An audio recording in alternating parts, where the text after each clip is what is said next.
ఒకరికొకరు phone calls చేసుకొని కలిసిపోయిన నిఖిల్, కావ్య. ఇక అంతేకాకుండా తన కామన్ ఫ్రెండ్ అయిన ఒక వ్యక్తి బర్త్‌డేకి ఇద్దరు నిఖిల్, కావ్య వెళ్లి సెలబ్రేషన్ కూడా చేసి వచ్చారు రీసెంట్‌గానే. ఇక అంతేకాకుండా వీరిద్దరూ ఫోన్ కాల్స్ మాట్లాడుకొని కలిసిపోయారు.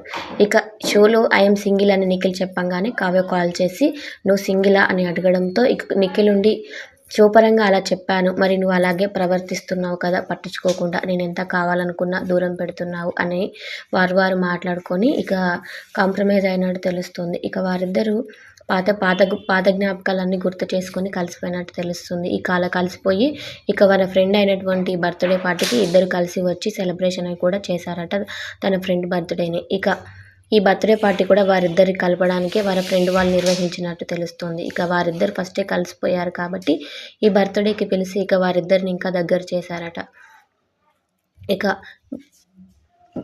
ఇక 6 సంవత్సరాలుగా ప్రేమించుకుంటున్న వీరు ఇక 'బిగ్ బాస్' హౌస్‌లో వెళ్ళేటప్పుడు నిఖిల్ సింగిల్ అని చెప్పడంతో అందరూ షాక్ అయ్యారు. ఇక తను ఎమోషనల్ అవ్వడం చూసి ఇక కావ్య దూరం పెట్టింది నిఖిల్‌ని అర్థమైంది. ఇక బయటకు వచ్చాక వీరు కలుస్తారని అందరూ ఎదురు చూశారు. కానీ కలవలేరు.